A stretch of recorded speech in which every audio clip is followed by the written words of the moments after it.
Di kota kecil Parepare, Sulawesi Selatan yang selalu disinari matahari, lahirlah seorang anak laki-laki yang suatu hari nanti akan mengajarkan bangsanya untuk terbang. Namanya Bacharuddin Jusuf Habibie, tapi dunia akan mengenalnya sebagai Rudy. Dia lahir pada tanggal 25 Juni, tahun 1936. Seorang anak yang matanya memancarkan rasa ingin tahu yang tak mungkin diabaikan. Sejak kecil, Rudy sudah berbeda. Dia tidak puas dengan permainan sederhana atau khayalan masa kecil. Pikirannya penuh dengan pertanyaan, selalu mencari tahu bagaimana segala sesuatu bekerja. Mengapa dunia seperti ini? Dan apa yang ada di balik cakrawala yang terlihat? Dunia Rudy adalah keluarganya. Dia anak keempat dari 8 bersaudara, dan rumahnya dipenuhi dengan tawa diskusi dan bimbingan lembut dari orang tuanya. Ayahnya, seorang pejabat pertanian, menanamkan padanya cinta yang mendalam akan ilmu pengetahuan dan rasa disiplin yang kuat. Ibunya, seorang wanita Jawa bangsawan, memupuk jiwanya dengan kebaikan dan dukungan yang tak tergoyahkan. Langit di atas Parepare memiliki keajaiban tersendiri bagi Rudy kecil. Dia akan berbaring berjam-jam, memperhatikan awan melayang, dan bermimpi suatu hari nanti mesin bisa terbang di antara mereka. Dia akan membuat sketsa desain pesawat di buku catatannya, membayangkan sayap yang bisa membelah udara dan mesin yang bisa menentang gravitasi. Ini bukan hanya mimpi masa kecil yang singkat, itu adalah benih dari semangat seumur hidup. Anak laki-laki dari kota pesisir kecil itu sudah ke atas, hati dan pikirannya tertuju pada masa depan di antara awan. Masa depan di mana tidak hanya akan melihat pesawat, tetapi juga membangunnya. Namun, hidup seringkali memberikan tantangan terberat pada saat-saat yang paling tidak terduga. Ketika Rudy baru berusia 14 tahun, dunianya hancur oleh kehilangan yang mendalam. Dia menyaksikan ayahnya meninggal karena serangan jantung saat memimpin Shalat Isya. Kesunyian mendadak yang dulunya dipenuhi kebijaksanaan dan tawa ayahnya sangat memekakkan telinga. Di saat duka itu, seorang anak laki-laki terpaksa menjadi dewasa. Dia melihat kekuatan ibunya dan merasakan beban tanggung jawab baru di pundaknya. Kehilangan itu menyulut api di dalam dirinya.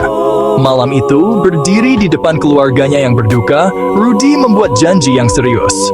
Dia berjanji kepada ibunya bahwa dia akan belajar keras.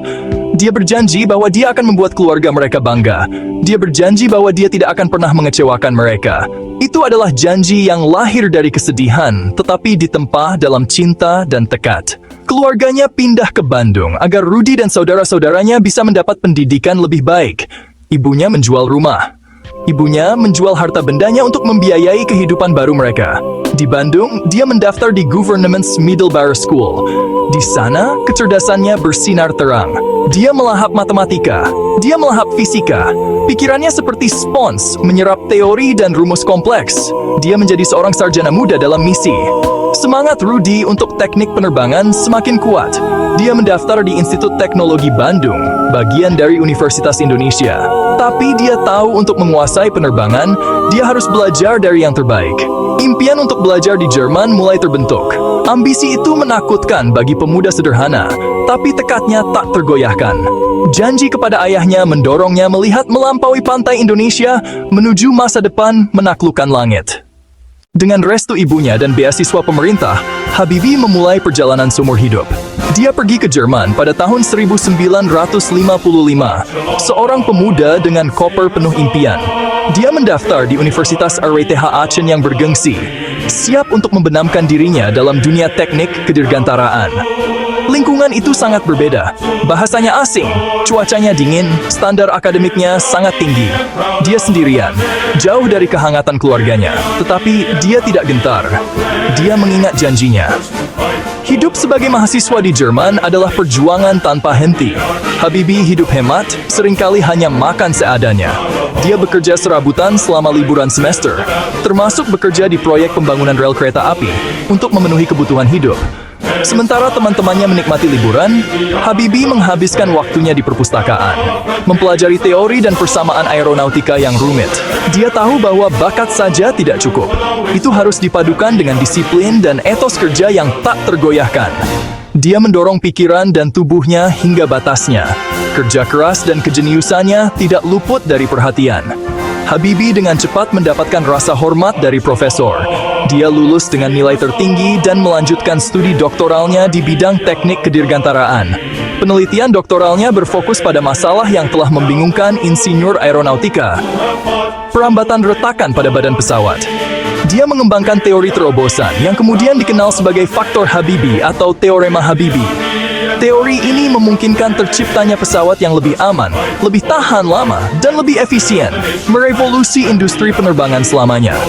Karier Habibi melesat. Dia menjadi ahli yang sangat dicari, bekerja sebagai wakil presiden dan direktur teknologi. Dia berkontribusi pada desain beberapa pesawat besar, termasuk Airbus A300. Dora Solid laki dari Parepare telah menjadi raksasa di dunia teknologi penerbangan global. Pada tahun 1974, Presiden Soeharto memanggil Habibi kembali ke Indonesia. Bangsa ini membutuhkan putra terbaiknya untuk memimpin kebangkitan teknologinya. Meninggalkan karier cemerlang dan kehidupan nyaman di Jerman, Habibi menjawab panggilan itu tanpa ragu. Baginya, ini adalah pemenuhan janji dan impian seumur hidupnya, menggunakan pengetahuannya untuk kemajuan rakyatnya. Dia diangkat sebagai Menteri Negara Riset dan Teknologi, posisi yang akan dipegangnya selama 2 dekade.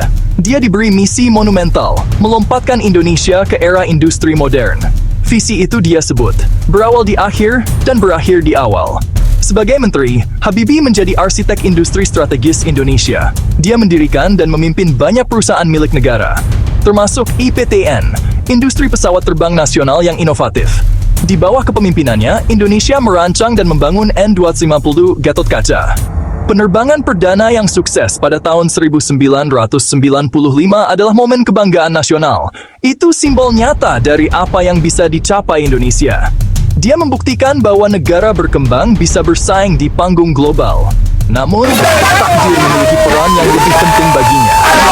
Pada tahun 1998 yang penuh gejolak, di tengah krisis ekonomi yang parah dan seruan luas untuk reformasi, Presiden Soeharto mengundurkan diri.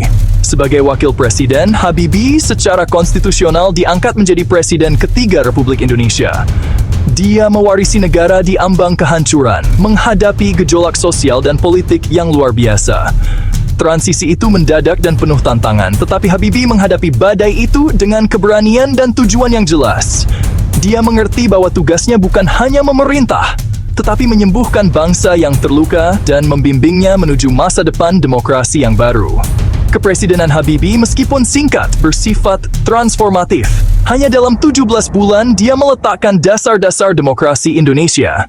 Setelah masa kepresidenannya, Habibi kembali menjalani kehidupan sebagai warga negara biasa. Tetapi dia tidak pernah berhenti menjadi guru dan inspirasi bagi bangsanya. Dia dihormati bukan hanya sebagai bapak teknologi Indonesia, tetapi juga sebagai sosok yang sangat berintegritas dan patriotik.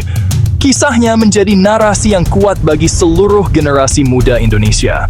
Di luar pencapaian ilmiah dan politiknya, Habibi dicintai karena kisah cintanya yang mendalam dan abadi dengan istrinya, Hasri Ainun Besari.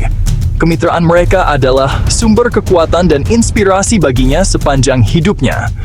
Ketika Ainun meninggal pada tahun 2010, Habibi menunjukkan kesedihan dan pengabdiannya yang tak pernah padam di depan umum, menyentuh hati jutaan orang. Kisah mereka yang diabadikan dalam buku dan film mengungkapkan sisi lain dari ilmuwan brilian itu. Seorang pria dengan emosi yang mendalam dan kesetiaan yang tak tergoyahkan. Warisan B.J. Habibie terjalin dalam struktur Indonesia modern. Itu terlihat dalam kemajuan teknologi yang dia pelopori, dalam kebebasan demokrasi yang dia perjuangkan, dan dalam semangat inovasi yang dia tanamkan pada pemuda bangsa. Dia mengajari Indonesia untuk melihat ke langit, tidak hanya dengan pesawat terbang, tetapi dengan aspirasi. B.J. Habibie lebih dari sekadar presiden atau ilmuwan. Dia adalah harta nasional, seorang legenda yang perjalanan luar biasanya dari Parepare hingga puncak ilmu pengetahuan dunia dan kepresidenan terus menginspirasi banyak jiwa. Kisahnya adalah pengingat abadi bahwa dengan pikiran yang brilian dan hati yang penuh cinta untuk negaranya, segalanya mungkin.